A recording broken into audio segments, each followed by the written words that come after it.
Hey, Crawl Spacers, welcome to This Month in Spider History. JR, we're headed back 10 years ago to March of 2006. The other storyline happened. Tell me about that. Oh my The, God. the other was a mother, wasn't it?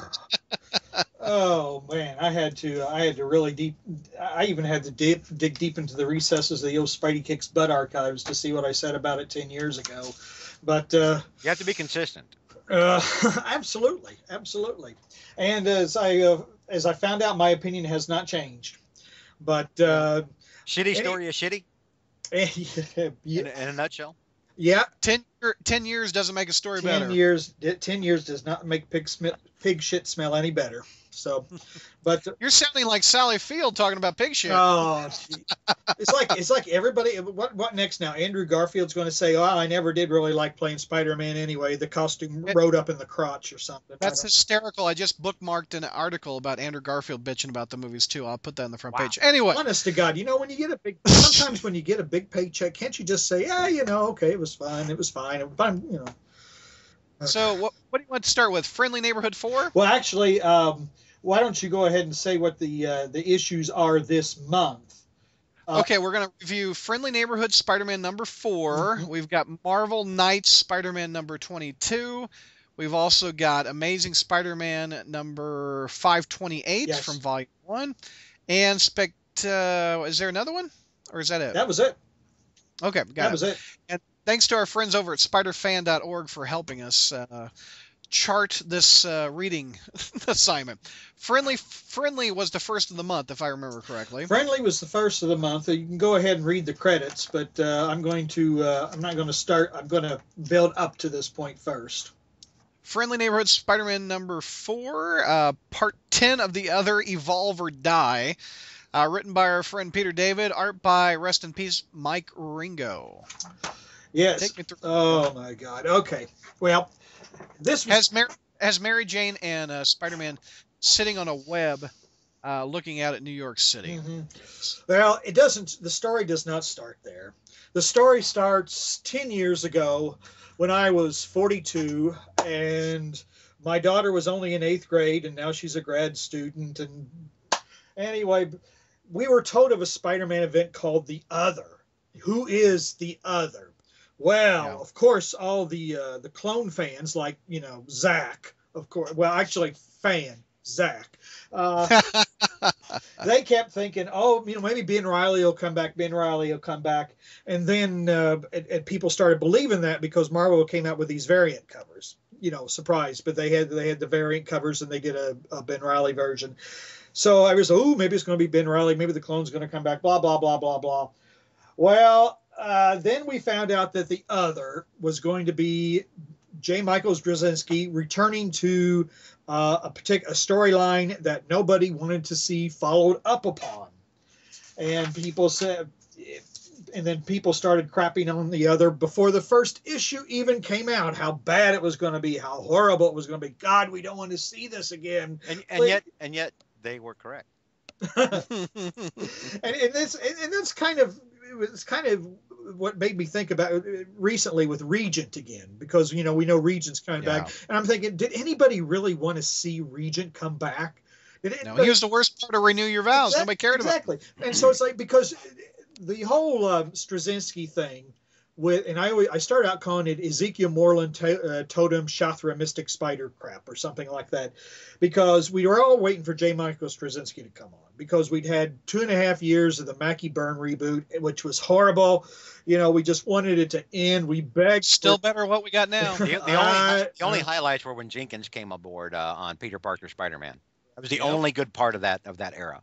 We were begging for it to end, and then we heard J. Michael Straczynski was going to come, and yay! And there was much rejoicing, And I remember Hero Realm. We were all going to review it. We were all going to review the very first issue of Straczynski coming back, or Straczynski coming on the title. And I was visiting actually back home. My dad was sick or whatever, so I was visiting home, and I was trying to type, and I fell asleep at my computer. And then I wake up, and then I see this email message: "What'd you do? Fall asleep?" From George, wondering where the review of Amazing Spider-Man 30 was. So, but anyway, so we were all waiting with an iron fist, boy. Yeah. Little did you know, in a couple months I was starting the podcast. And well, one momentous occasion at a time, of course. Sorry. Okay, but the thing is, and then it almost immediately opened. We were thinking, boy, maybe Straczynski will tell some nice, good stories or whatever, and we won't have all these long, involved, convoluted storylines that don't go anywhere.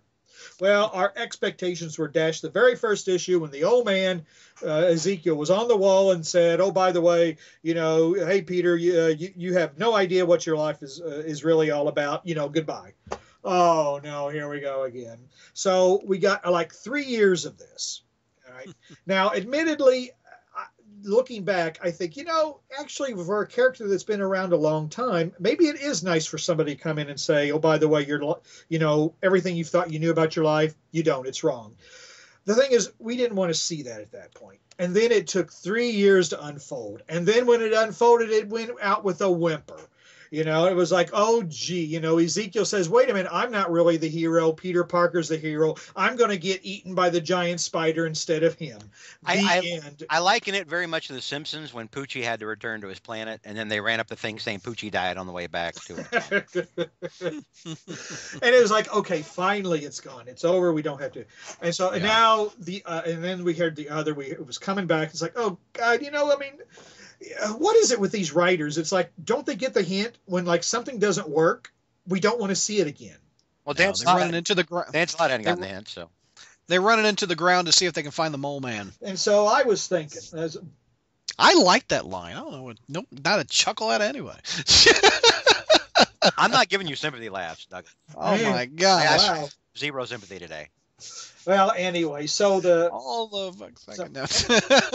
and back then I was trying to be fair. I was trying to think, hey, I was trying to say, hey, people, you haven't even read the first issue of the thing. How do you know it's going to be? How do you know it's going to suck? It seems like, and I remember writing in Spidey Kicks Butt 10 years ago. I said, it seemed tiresome, infantile, narrow-minded, and grossly unfair. At least let the story play out before you criticize it, people. What an asshole. It was every bit as bad as we all thought it was going to be. Basically, here's what happens. Issue number 1. Spider-Man gets shot, goes to the doctor. Okay, doctor draws some blood. At the very end, doctor says, I have news. Bad news. All right, issue number 2. You've got hemorrhoids. No. George, what's going on? Did the Skype updates cause his entire brain not to completely reboot or something like that? The pun app is off tonight. I haven't updated my pun app. Thank you, Skype. Updated. I see. So anyway, but issue number 2 is mostly about Mary Jane. And it's like, wait a minute. Peter's supposed to get bad news, but then the story's about Mary Jane. Okay, but then at the very end, Peter comes in and says, Mary Jane, and he gives Mary Jane a paper to read. Mary Jane reads it, and they cry. It's like, what the hell? All right, issue number 3. Moreland shows up.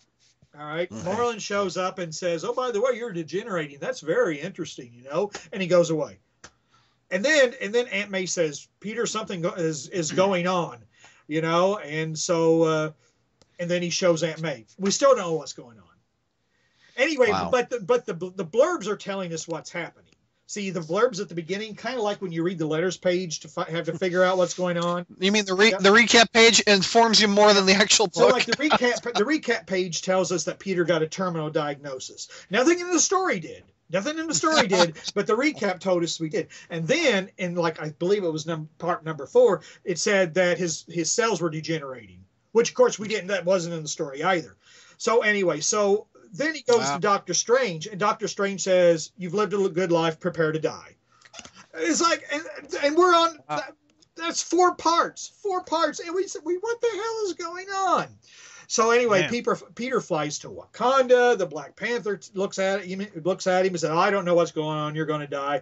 They say maybe it has something to do with the radiation when you were bitten by the radioactive spider. So they go find Dr. Banner, but he's the Hulk, and they got to change him back to Bruce Banner. And then he studies things and he says, well, I don't know what to tell you, but boy, this don't look good. But I don't know what's going on. So Peter's, I'm dying. So, but since I'm dying and I don't know really what I'm dying of, I'm going to go back in time with Mary Jane and Aunt May, where I'll go wear Iron Man armor. But we see they got to go. Is that covered under Obamacare? Well, see, they got to go to Latveria to get Doctor Doom's time machine because Doctor Doom's the only person who has a time machine. Okay, forgetting the fact that Reed Richards has a time machine in the Baxter Building. Okay. So anyway, they got to get a time machine because they use this time machine because since Peter's dying, he wants to go back to when his mom and dad were alive. So he goes back to when his mom and dad were alive without the Iron Man armor this time. They go back, and then and see Peter's parents. This is when they're going to go away to spy on the Red Skull, who really wasn't the Red Skull, by the way. It was a fake Red Skull, but we didn't know that at the time. Okay, all right. So anyway, when they drive away, Peter says, "No, come back, come back," and it's like, what the hell? So, and then Moreland comes back and beats him to death after he eats his eyeball. Oh, lost his head. so Moreland eats his eyeball, beats him near to death and eats his eyeball. Well, so anyway, so Peter's laying there, in the hospital bed dying. I'm dying. I'm dying. Anyway, and then Moreland comes and I'm going to suck the rest of the life that's out of you. The rest of the life that's in you or whatever. And then he breaks Mary Jane's arm. Okay, but then of course it's not referred to again in other issues. But anyway, he breaks Mary Jane's arm, and then Peter turns into a big hissing spider, and he has stingers, and then he stings Moreland, and he kills Moreland, and then he dies. Okay. Now, at what point is that in the 12 chapters? I think this is like. Have we gotten a friendly yet? No. I'm building up to the story. Well, you're building. This is foreplay. I mean, after all, this is.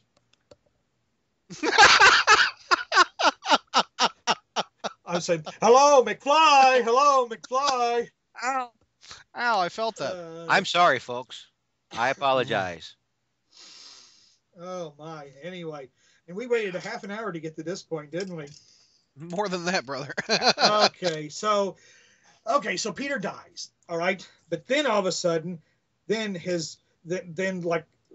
have his body on this table, and then all of a sudden they come in, and the body's gone. And there's this big hole, and it's like this husk is right there, and it's like, oh, there's this creepy old husk. It's like, wait a minute, somebody went through the window. I wonder what that could be. Well, anyway, then Peter is in this cocoon, okay? And he's in this cocoon, all right. And then in this cocoon, he has visions, and he's talking to a giant spider. And the giant spider doesn't say anything except weird gobbledygook stuff, and it's like, embrace me.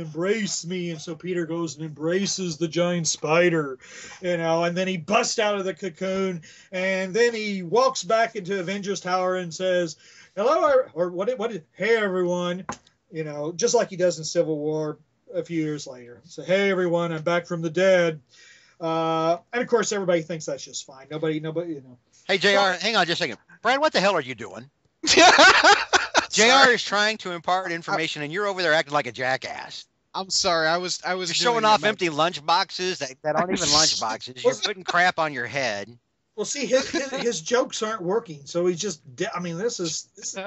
It's like I'm teaching third graders again. Let me get a tissue. Get it all out. Get it all out of your system. What else do you want to do? Is there Pez over there somewhere? Do you? No, I'm sorry. Go ahead. I'm so sorry. God Almighty. I'm sorry. I apologize, JR. I was about to say maybe I should bring out my old IDs or whatever, and we could show you my old. You got some old IDs? Yeah. All these fake IDs I had to. To get into places that I wasn't supposed to be. Anyway, so now we're finally up to Friendly Neighborhood number 4, which is part 10. Part 10 of 12. Stretch this out for 3 months, right? Oh, I mean, and I haven't even covered how awful this really is. First because you had 3 different writers. You had Peter David writing it.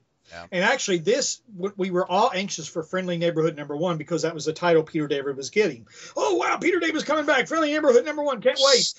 Friendly Neighborhood number 1, part 1 or the other. Oh. And, of course, so he has to interweave his story in with that. That's Peter David's curse. Yeah. When it comes to Spider-Man. And then we have Reginald Hudlin, because when he took over from Mark Millar, that was bad. What an awesome run that he had. So okay, so he obviously didn't even bother to read any of the older just like even the last 12 months worth of Spider-Man, because when Aunt May and Tony Stark and MJ are all talking about what the problems Peter's going through, Luke Cage and Jessica Drew are standing outside going, well, who's in there? Oh, I don't know, the redhead girl and some old lady, Pete's mom, I think. It's like, whoa, I mean, wait. If you just like read an earlier issue of Amazing Spider-Man, you would have seen them all come in and they were all introduced to each other and things like that. But no. I'm an executive of BET. I can't be bothered to do any of my own research or read anything. So I just have to write people out of character and everything like that. So anyway, so now Peter is being examined by Reed Richards, Tony Stark, Hank Pym, and he's standing there in his underwear. Okay, he's standing there in his underwear, and they're saying, oh yeah, well, you've completely regenerated, and all your scars are healed, and all your bullet wounds are healed, and everything, and you're just looking wonderful. And oh, by the way, we got your husk that you tore out of back at the Avengers Tower. So they told me when I had my appendix out. By the way, we have the husk over here. Did they let you take it home in a jar or anything? No. They didn't. Actually, they used to let people do stuff like that. You could pull a Shatner and get put it up on eBay. I with a kidney stone. I googled it just to see what it looks like after it's burst and they pull it out, and it looks like fried shrimp at a Chinese buffet. I'm out. Jesus. So anyway, well, and to one of my fans who likes me when I say that. So anyway. And you can now see it on YouTube. Yeah. So Peter David is now writing, so he's starting to work in some of his subplots. And one of the subplots that he's working in is Flash Thompson showing up at Peter's high school, getting a job as the gym coach. And of course, because he had that accident, that Norman Osborn got him drunk and put him in a truck and sent him right to Peter's school. Flash's brain is kind of Swiss cheese, so he doesn't remember the last few years, and he doesn't remember that he and Peter are actually close friends now. He's still thinking that it's the puny Parker days. So I hated that regression, by the way. Well, yeah, I think. But here's why: because they'd already killed Harry off. Yeah. And Peter was running out of just Peter friends, not Spider-Man friends, but just Peter friends. Mm-hmm. And I was like, dude, and we got past the Flash and the puny Parker stuff so long ago. Mm-hmm. So for it to, and I understand why they did it. They were like, it's the same reason they brought Harry back as a hologram for that one moment. Oh, hey, look, it's the Spider-Man you remember, and there's all this. Oh, look, Flash is an asshole again, and it didn't work. The character had already grown so much that the drunken car crash reboot didn't really sit well with me. I didn't like that at all. Yeah, I think. And who knows? I mean, it's 10 years ago, and we could add. What the hell is he doing now? Sorry. Is it like? Oh, he's wearing a Missouri shirt. Oh, like it's a Missouri. Yeah, there you go. I tell you what. I did that for you, JR. Well, that doesn't look good. On the next time we do news, while you're talking, Brad, the whole time I'm going to be doing jackassy things. I mean, if you want the whole show to yourself, Brad, just hang up on us and do it. And you can do finger puppets, shadow puppets, and things of that nature. And so anyway, I got a shadow puppet for you, Douglas. Anyway, now the thing is, I think one reason they might have done that was. Because the last time we saw Flash, he was like sitting in a wheelchair drooling. He was a mental vegetable. And I guess if you're writing the stories, you're saying, well, wait a minute, I can't have Flash come back completely from that. So we got to have a little, something's not right. Whatever. But yeah, you're right. I mean, the thing is. Why not? So many other people get jacked up and then just get better. Yeah. So anyway. See, I did it again. So anyway. But it's all right. So anyway, all these spiders now come down and they start eating the carcass of Peter's old body. God. Anyway. God had nothing to do with it. Not a single bit of it. It was all J. Michael Straczynski. So, but anyway, so Peter and Mary Jane decide to fly through the city, or I guess web swing through the city, and read my mind. And the one funny thing about it though was as they fly by the Daily Bugle, of course Mary Jane's got sunglasses. She's kind of disguised herself or whatever. So they fly by the Daily Bugle. There's Jonah in the window, and Mary Jane flips him off. That's nice. But you can't see it because a bird gets in the way of her bird. But anyway, that's good. Was this friendly for? Yeah, this is still friendly for. This is still friendly for. This is still friendly for Evolve or See, Die. that's a little Peter David's trying to work in. Yeah. That works. Yeah. So this is like friendly for Evolve or Die, part 10 of 12. Okay, so if you throw in any more numbers, but then when they get back to Avengers Tower, they find out that Avengers Tower has is like there's all this webbing on Avengers Tower, and Spider-Man goes in and he sees this female. It's a female shaped body, but it's all made of spiders. Okay, after they ate his old carcass, then they coalesced into a female form. Made up a bunch of spiders. An aggregate form, not unlike Swarm, the aggregate man. Oh, do we need to call Kevin right now and ask what Swarm is? No, we're good. All right. So anyway, then female body Spider Woman leaves. Okay, and that's the end of that. That's the end of Friendly Four. And now we go to, and I know you're breathlessly awaiting the next part. What we go to? Are we going to Amazing? Marvel Knights. Oh, we're going to Marvel Knights. And here it is because we can do video. Marvel Knights. All right. Oh, hold on a second. I didn't see you. Let's see. Okay, go ahead. Marvel Knights. There you go. We need to hire a floor director, or not a floor director, but a booth director. 3, 2, yeah, 1. Yeah, you're yeah. on. Saw that coming. Well, anyway, let's see here.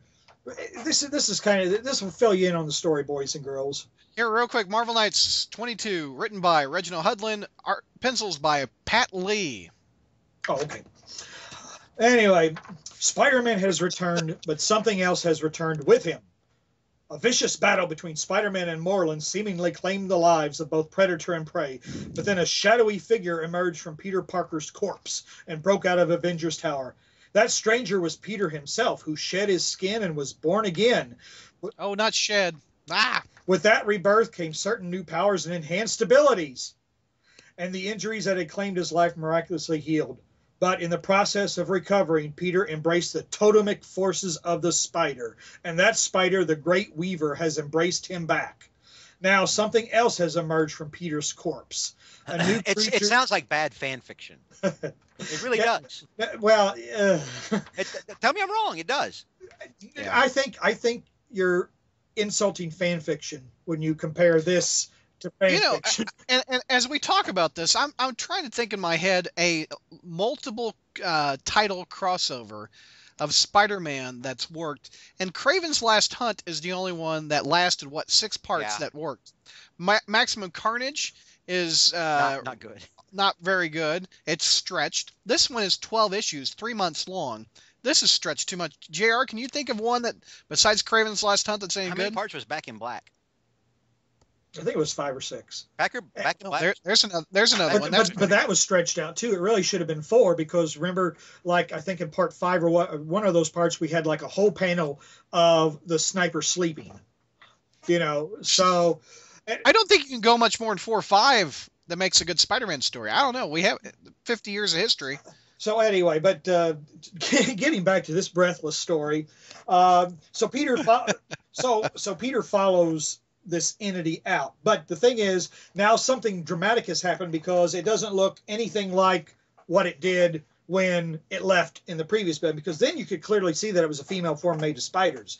Now it just looks like a human body that was formed out of the lint that you could pull out of your lint trap, when you do your laundry or whatever. So anyway, so Spider-Man confronts this, and it talks in more ambiguities. Morlun returned for you. Was his time to feast, your time to die, and die you did. The Great Weaver said, no, not your time, brought you back. But Great Weaver not alone. Another became angry, said there must be a cost. And of course, Peter saying, what? This doesn't make a rat's ass worth of sense. What are you saying? A couple of demi-cosmic entities didn't have anything better to argue about than whether my number was up? Yes, exactly. Your number was up, and I am opposite number. Ooh, that's some rough writing. You define me, but this is Reginald Hudlin. But you define You define me, I define you. What you are, I am not. What you are not, I am. As you evolve, I evolve. Evolve or die. And that's hard. It's hard. Anyway. So we go through that. We go through all that. We go to more shenanigans in the Avengers Tower. Wolverine comes by and tells Peter that he doesn't smell the same, that something's different. And I'm going through here. And then Peter goes to Doctor Strange and says, Doctor Strange, all kinds of crazy shit went on. What does it really mean? And Doctor Strange says, well, I really don't know. He says, let's see, what does Doctor Strange says? Does he say, oh, it smells like editorial interference? The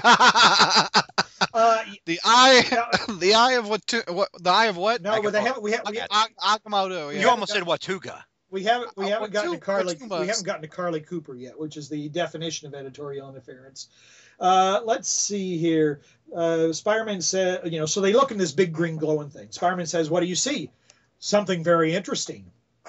All right. My intention is not to scare you, Peter.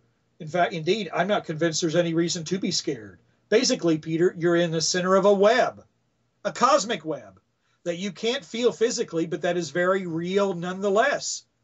Then Peter goes, am I the spider? Am I the meal? Which am I? And Doctor Strange says, that's odd. Depending on your perspective, you could be either or both. Man. Anyway, so then we go back and, he talks to Aunt May. Aunt May, gives him a few, pick-me-uppers or whatever. And then we go to the church building and we see this big old nasty cocoon. At the end, and we think, it says to be concluded, Amazing 528. Something important is going to happen then, right? That's the only good news so far. To be concluded. To be continued. Here, let me go to 528. Amazing 528, written by J. Michael Straczynski, Mike Deodato Jr. on pencils. Post-mortem is the name of this story. I really like Deodato's work on Spider-Man, by the way.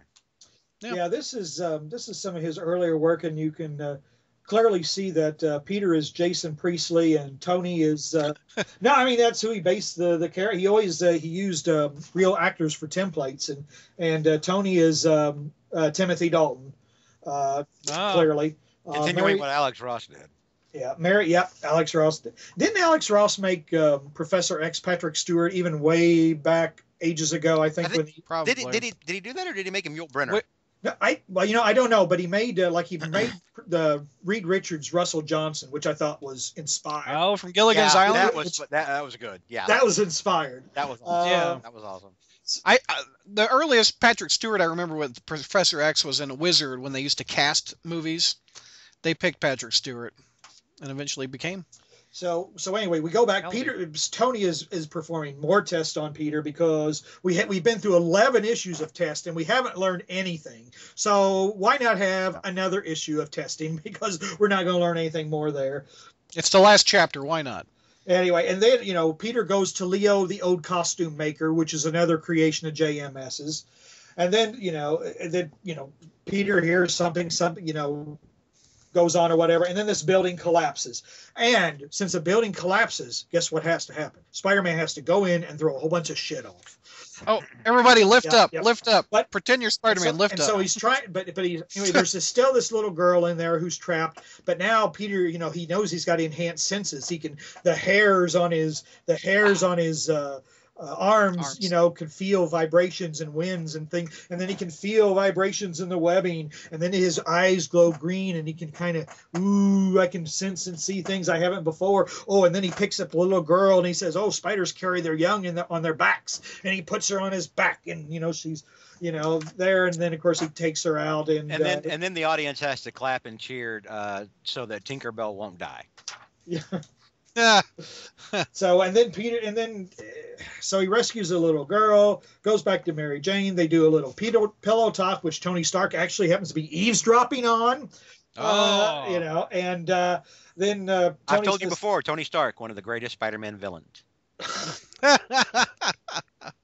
And he's a peeper, and and he says peeping on Peter Parker in the plaza of Avengers Tower. Try saying that. Perpetually Pervin. Petulant. Anyway, so this is the very last page. 12 issues have all, Tony said, well, yeah, Peter's back all right. So I guess it's time to go back to work. And it's Tony working on the Iron Spider costume. And that, boys and girls, was the other. And so was there a story there? No. I mean, here's basically what it is. Spidey gets sick and is told he's going to die. Spidey gets the crap beat out of him by Moreland, who we thought was dead. And we never learned why Moreland came back. We'd hoped. Yeah. Spidey dies. Spidey sheds his skin and grows a new body. Spiders eat Spidey's dead skin and coalesce into a living organism. After spouting a bunch of mumbo-jumbo, the living organism goes away without even much of a fight. Spidey discovers that some of his abilities are enhanced. The end. That was it. There was no story. Maybe three issues can wrap that up. No story. And then there was really no resolution to any of this. I think finally after Civil War, Peter David tried to bring it to some kind of end by inventing this Miss Arrow character, who was kind of the human embodiment of female figure spider thingies or whatever. But, that didn't end that ended rather well. During the other, did he get the spikes in his wrist? Yes, he got the spikes. So he already had organic web shooters, I think, by this point. Yes, he did. Yeah. So organics and spikes, yeah. So he has new powers, but we don't know anything about what's really going on. And then Civil War happened, and Brand New Day happened, and of course all the powers went away. And then Marvel said, all that stuff that J. Michael Straczynski did, we want you just to ignore it, because we really didn't want him to do that shit in the first place. So but we didn't stop him. We didn't. So it goes away because it was all part of the spell too. Yeah. Because compare this, JR. What is a worse multiple part story, Maximum Carnage or this one? Well, they're both awful for certain things. Maximum Carnage could have been, if it had been only a month, Maximum Carnage could have been one of those, brain dead thriller, fun things that you enjoyed but instantly in the summer. Yeah. But they made it last 3 months, but this was more awful because it pretended to be something and it never led anywhere. You never got any answers to any of this. None whatsoever. And this is part of the problem. This is, part of the problem with Marvel and its event thing, which, oh, by the way, aren't we getting more events now? Civil War #2, isn't that coming up, and Civil War Deuce. But see, all these events, I mean, basically Spider-Man dies. I mean, he dies, and it's like, well, wait a minute. Shouldn't that bring about a certain amount of reflection or something like that? Well, no. I came back from the dead, hey, whatever. And it's instantly forgotten because we're into Civil War and all this other stuff. And we do this all the time. I mean, it's like every trouble we have this big crisis, and then everybody moves on. And like Civil War, for example. And I think our buddy Big Al was making a comment about Mary Jane being an Iron Man. And Big Al was saying, Mary Jane shouldn't have anything to do with Tony Stark. Mary Jane should tell Tony Stark to piss off because of all he put him through. But they're all buddies again. It's like, wait a minute. I mean, if I were Peter, I would have said, Stark, the next time I see you, I'm going to rip your head off and shit down your neck. Well, thank you, Breakfast Club, for that one. There are two people who should always beat the shit out of Iron Man anytime they see him. Exactly. One is Peter, the other one is Thor. Yep. And didn't Thor basically threaten to do that at the end of Secret Invasion? Well, they did, but then Bendis wrote like a thing between Cap and Tony and Thor that it was like the camping scene from Star Trek V, where Bones and Spock and Kirk go all row your boat. Yeah, that's what that was. I think the entire issue was them talking about chicks they've nailed. I'm not even making that up. That's the point. I think they had said like they had all slept with Black Widow or something like that. And it was ghastly, but I mean, it's all event-driven crap, so that's of course it's going to be ghastly. But refresh me. Thor should hate Iron Man because he did the clone in Civil War. The clone that killed a guy. Yeah, it was. The clone kills a guy, and nobody cares anymore. Nobody cares. And nobody cares that Reed Richards was basically, Joseph Mengele during all of this. That's why I said at the end of Siege how everything that had been done since the beginning of Civil War was undone with all of them, both sides suddenly up in Stark Tower and and Tony's toasting. Boy, that was an effed up year, wasn't it? Whew, hey, we're all pals again. Here's the Bill Foster. Yeah. They never mentioned Bill Foster's name, but this, I mean, unfortunately, I didn't have a chance to go through all of this because I wanted to try to make this somewhat fun. But there was nothing to do with this. There is nothing to do with this. Yeah. This is ghastly, and it's like, I mean, and it's like I said, it's one of those things where everybody jumped on it and said how awful it was going to be, and it turned out to be every bit as awful as people thought it was going to be. And yet Moreland keeps coming back. Why? I mean, it's like what he came back another 10 years later for another shitty crossover. Exactly. That's his superpower, shitty crossover. I mean, it's like what are they living like in an echo chamber where someone says, "Oh, this is a good idea. This is a good story." Nobody. I can almost. I mean, they're probably just glad that somebody has an idea. When we get to the point where because Hollywood has run out of ideas, that's why they keep reimagining crap and rebooting things. Marvel is doing the same thing. Oh, well, let's do another Secret Wars. Hey, let's do Civil War 2 because they are bereft. They are empty. The idea vault is empty.